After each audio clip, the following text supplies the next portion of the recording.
दोस्तों, कभी कभी जिंदगी में हम इतनी मेहनत करते हैं कि लगता है अब तो सफलता मिलनी ही चाहिए।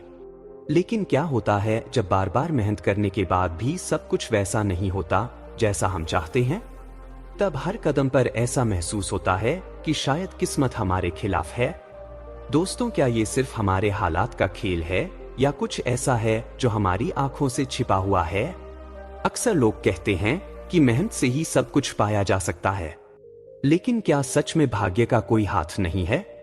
दोस्तों, क्या कभी आपके साथ ऐसा हुआ है कि हर कोशिश के बाद भी नतीजा आपके हाथों से फिसल गया हो? दोस्तों, यह कहानी उन लोगों के लिए है जो जीवन में असफलताओं से थक चुके हैं, जिनके मन में यह प्रश्न है कि क्या उनका भाग्य उनके खिलाफ है। यह कहानी उन सभी के लिए है जो कभी निराशा के अंधेरे में खो जाते हैं और उम्मीद छोड़ देते हैं। तो चलिए एक ऐसी यात्रा पर चलते हैं जहां टूटे हुए सपनों को एक नया अर्थ मिलता है, जहां हर असफलता एक नई सीख बन जाती है। आइए सुनिए एक ऐसी कहानी जो शायद आपके अंदर भी एक नई रोशनी जगा दे। दोस्तों, बहुत समय पहले की बात है। एक छोटे से गांव में दीपक नाम का एक युवक रहता था। जीवन की कठिनाइयों से परेशान दीपक को लगता था कि उसका भाग्य कभी उसके साथ नहीं देता। रोज शहर जाने पर उसे बड़े बड़े घरों के लोग दिखाई देते थे जो आराम से अपने जीवन का आनंद ले रहे होते हैं। हर बार वह उनको देखकर खुद से कहता कि क्यों मेरी किस्मत इतनी खराब है, क्यों मेरे पास भी ये सब नहीं है। धीरे धीरे उसका धैर्य और हिम्मत टूटने लगी। वह निराश होकर हर किसी को दोष देने लगा, कभी अपने माता पिता को तो कभी खुद को। एक रात जब दीपक की मां ने उसे उदास बैठा देखा, उन्होंने दीपक से पूछा, बेटा क्यों ऐसे परेशान हो? क्या तुम्हें भरोसा नहीं है कि मेहनत करने से सब ठीक हो सकता है? दीपक ने गहरी सांस ली और कहा, मां, सब लोग तो अपनी जिंदगी जी रहे हैं, मुझे ही कुछ नहीं मिल रहा। लगता है जैसे मेरी किस्मत में कुछ भी अच्छा नहीं है। मां ने उसके कंधे पर हाथ रखते हुए कहा, हमारी जिंदगी में हर मुश्किल के पीछे कुछ छिपा होता है, बेटा थोड़ी हिम्मत रखो। पर दीपक ने उनकी बात पर ज्यादा ध्यान नहीं दिया। वह अब अपनी जिंदगी से हार मानने लगा था। एक दिन जब दीपक निराश होकर जंगल की ओर चला गया तो उसकी मुलाकात एक साधु से हुई। साधु के चेहरे पर एक गहरी शांति थी और उसकी आंखों में एक अद्भुत चमक थी। उन्होंने दीपक को देखा और उसके मन की उदासी को भांप लिया।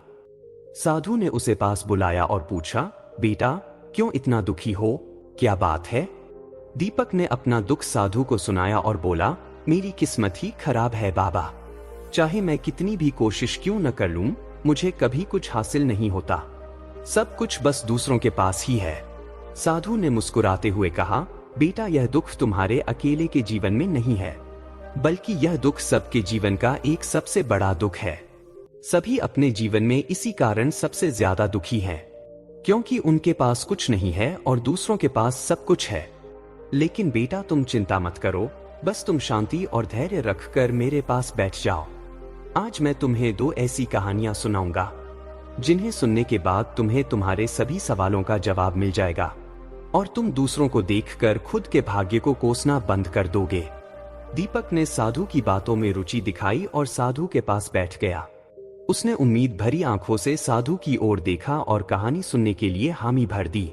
साधु ने कहानी सुनाना आरंभ किया और कहा, बेटा कई साल पहले एक छोटे से गांव में रमेश नाम का नौजवान रहता था। रमेश का सपना था कि वह अपने परिवार की गरीबी को दूर करे और अपनी मेहनत से बड़ा आदमी बने। हर दिन वह सूरज की पहली किरण के साथ उठता और खेतों में काम करने के बाद बाकी समय में अलग अलग काम सीखने की कोशिश करता था। लेकिन किस्मत उसके साथ कोई अजीब सा खेल खेल रही थी। जितनी बार वह किसी काम में हाथ डालता, उतनी बार कुछ न कुछ गलत हो जाता था।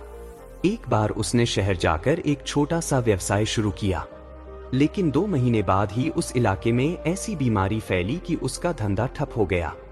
लेकिन रमेश ने हिम्मत नहीं हारी और सोचा कि वह एक नई कोशिश और करेगा।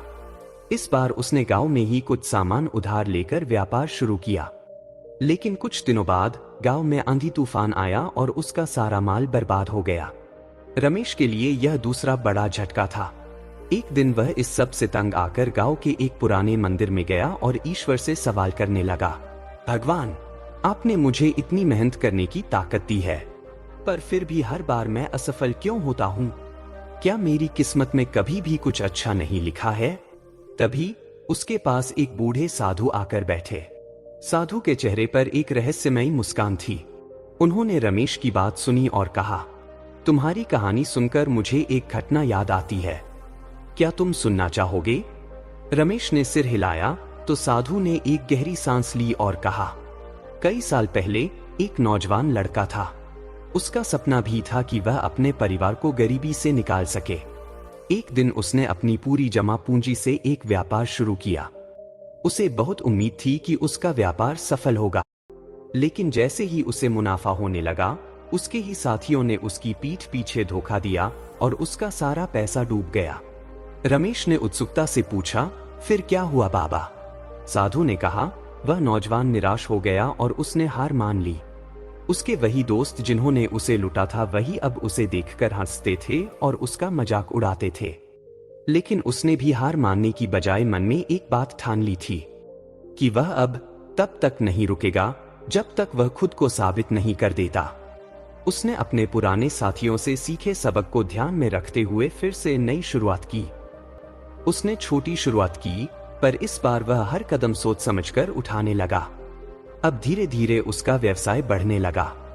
हर बार असफलता ने उसे एक नई सीख दी, जिसको उसने ध्यान में रखा। उसने दूसरों पर कम, खुद पर ज्यादा विश्वास करना सीखा। उसकी सीख और समझदारी से उसका कारोबार अच्छा चलने लगा। तभी आज लोग उसे सम्मान देते हैं और उसका नाम बड़े सम्मान से लेते हैं।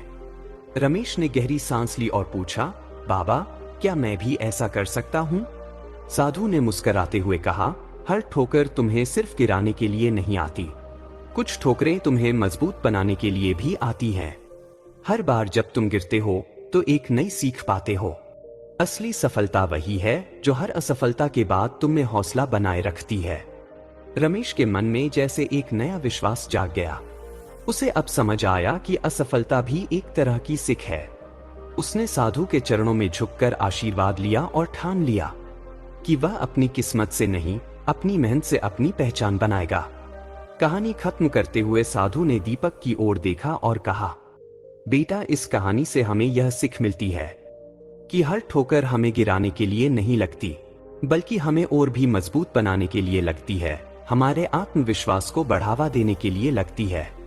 साधु की इस कहानी ने दीपक के मन की शंका को दूर कर दिया और दीपक गहरी सोच में पड़ गया। वह अपनी असफलताओं के बारे में सोचने लगा और अपनी गलतियां मन ही मन ढूंढने लगा। तभी साधु ने दीपक की ओर देखा और कहा, बेटा, किस सोच में पड़ गए हो? क्या तुम्हें कहानी अच्छी नहीं लगी या तुझे समझ में नहीं आई?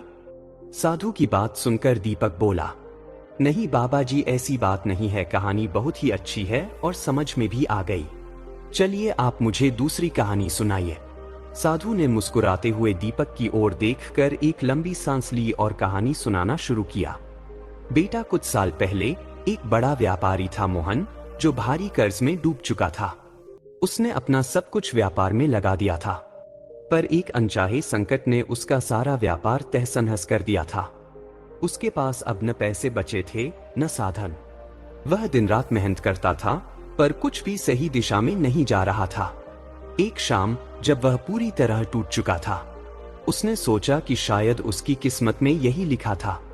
उसने हार मान ली और भारी मन से जाकर समुद्र के किनारे बैठ गया।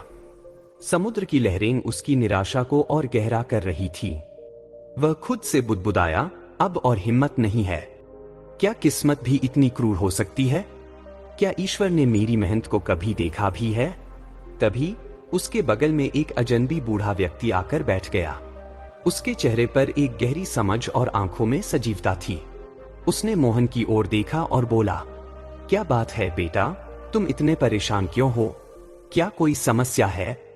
मोहन ने गुस्से में कहा, समस्या नहीं बाबा, मेरी किस्मत ही खराब है। मैंने सब कुछ खो दिया है। मेरी मेहनत, मेरा सपना, सब खत्म हो गया है। बूढ़े व्यक्ति ने मुस्कुराते हुए कहा, बेटा, तुम्हारी परेशानी देखकर मुझे एक बात याद आ गई। क्या तुम सुनना पसंद करोगे? मोहन ने ना चाहते हुए भी हामी भर दी। बूढ़े व्यक्ति ने कहा, एक समय की बात है। एक नाविक था जो समुद्र में गया और भयंकर तूफान में फंस गया। उसने अपनी पूरी शक्ति लगा दी, पर उसकी नाव बहने लगी। उसे लगा कि वह डूब जाएगा। अचानक उसने एक टूटे हुए लकड़ी के टुकड़े को पकड़ लिया और उसे देखते हुए रोने लगा। यह तो बस एक टूटा टुकड़ा है। मुझे बचने के लिए कुछ और मजबूत चाहिए, लेकिन उसके पास और कुछ नहीं था। उसने लकड़ी को पकड़कर अपने मन में एक उम्मीद जलाई और धीरे धीरे तैरता रहा। जब तक वह किनारे पर पहुंचा, उसकी हिम्मत टूटने लगी थी, पर आखिरकार वह बच गया। मोहन ने पूछा, तो उस लकड़ी का क्या मतलब हुआ? बूढ़े ने गंभीरता से कहा, हमारी जिंदगी में भी टूटे सपने और बिखरे मौके उस लकड़ी के टुकड़े की तरह होते हैं। हम अक्सर उम्मीद छोड़ देते हैं, पर असली जीत उसी में होती है जब हम हिम्मत और धैर्य से उस छोटे से सहारे को पकड़ लेते हैं। असफलता हमारी हार का कारण नहीं, बल्कि हमारे आत्मविश्वास की परख है। मोहन को ऐसा महसूस हुआ जैसे कोई अनजान शक्ति उसे ताकत दे रही हो। वह बूढ़े का संदेश समझ चुका था।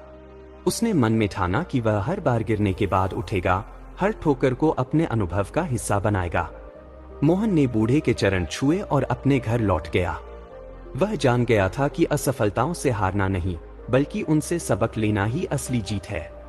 दीपक ने साधु की दोनों कहानियां सुनी और उसकी आंखों में अब एक नई चमक थी।